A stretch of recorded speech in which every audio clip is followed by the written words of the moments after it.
జిల్లా కేంద్రంలో హనుమాన్ నగర్ కాలనీలో నకిలీ విత్తనాలు తయారు చేస్తున్న ముఠా గుట్టును పోలీసు వ్యవసాయ అధికారులు కలిసి గుట్టు రట్టు చేశారు. పట్టణంలోని ఓ గోదాంలో సాధారణ పత్తి విత్తనాలను ప్రముఖ కంపెనీ విత్తనాలుగా మారుస్తూ విక్రయించడానికి ప్రయత్నిస్తుండగా విశ్వసనీయ సమాచారంతో జిల్లా ఎస్పీ గౌసలం ఆధ్వర్యంలో పోలీసులు వ్యవసాయ అధికారులతో కలిసి దాడులు చేపట్టారు. గోదామును సీజ్ చేశారు. ఈ దాడిలో ప్రధాన నిర్వాహకుడైన సామ అశోక్ రెడ్డిని అదుపులోకి తీసుకుని విచారిస్తున్నారు. ఈ విత్తనాలు మొత్తం విలువ సుమారు 20 లక్షల రూపాయల వరకు ఉంటుందని వ్యవసాయ శాఖ అధికారి జిల్లా అధికారి పుల్లయ్య మీడియాకు వెల్లడించారు. మీనాక్షి పొడిమి కంపెనీలకు సంబంధించిన 4 రకాలైన Meenakshi gold, Pandurang, white king, J16 BT రకం విత్తనాలను స్వాధీనం చేసుకున్నట్లు తెలిపారు.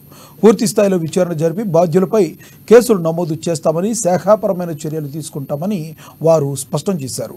సంయుక్తంగా నిర్వహించిన ఈ దాడుల్లో పోలీసు అధికారులతో పాటు వ్యవసాయ అధికారులు కూడా పాల్గొన్నారు.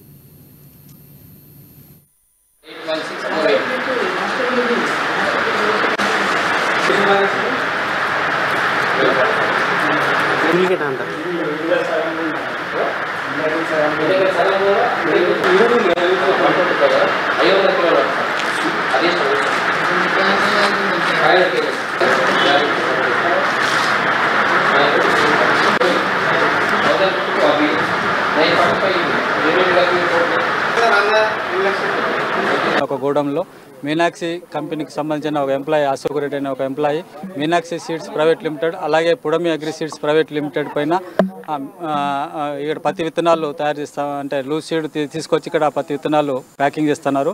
ఈ మీనాక్షి సీడ్స్ పేరు మీద మీనాక్షి గోల్డ్ మరియు పాండురంగ్ అనే 2 వెరైటీలు తయారు చేస్తున్నారు ఇక్కడ. అలాగే పుడమి అగ్రి సీడ్స్ పేరు మీద వైట్ కింగ్, J16 అనే 2 రకాలను ఇక్కడ వాళ్ళు లూజ్ సీడ్ తెచ్చి ఇక్కడే సీడ్ ట్రీట్మెంట్ చేసి ఆరబెట్టేసి ప్యాకింగ్ చేసి ఇక్కడ జిల్లాల్లోని వివిధ డీలర్ షాపులకు పంపిస్తున్నారు. అట్లాగే దీనికి ఎలాంటి పర్మిషన్ లేదు, గోడౌన్ పర్మిషన్ లేదు, ప్యాకింగ్ కూడా ఎలాంటి కంపెనీకి పర్మిషన్ లేదు.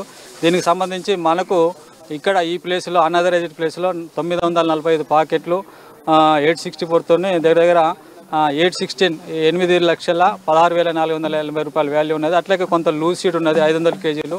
ఈ మొత్తం కలిపితే 17,25,000 రూపాయల వాల్యూ ఉన్నది. అట్లాగే జోవార్ కూడా కొంత 330 పాకెట్స్ ఉన్నవి. ఇది ఒక్కొక్కటి 3 కేజీస్ ఉంటుంది. ఇది కూడా 2,14,500 ఉన్నది. మొత్తం కూడా 19 లక్షల అది ఇంకా చేస్తున్నాము. ఇది పూర్తి వివరాలు తెలిసిన తర్వాత కంపెనీ పేరు మీద చర్యలు తీసుకుంటాం. అట్లాగే ఈ కంపెనీలు ఇక్కడ ఎవరెవరు పని చేస్తున్నారో వాళ్ళ మీద కూడా కేసులు పెట్టి జైలుకు పంపించడం జరుగుతుంది. ఇప్పుడు దీనికైతే తయారు చేస్తున్న ప్రధాన సూత్రధారైన అశోక్ రెడ్డి అయినా ఇప్పుడు వాళ్ళు పోలీస్ కస్టడీకి తీసుకొని పోలీస్ స్టేషన్కి తీసుకెళ్ళడం జరిగింది. తదుపరి మళ్ళీ వచ్చిన తర్వాత ఆయన విచారించి అన్ఆథరైజ్డ్ ప్రెమిసెస్లలో వీళ్ళు తయారు చేస్తున్నారు కాబట్టి ఇది అంతా ఇల్లీగల్ దందానే. దీనికి సంబంధించిన పూర్తి వివరాలు ఇంకా మనకు ఆ కంపెనీ ఎంప్లాయీ తీసుకొచ్చిన తర్వాత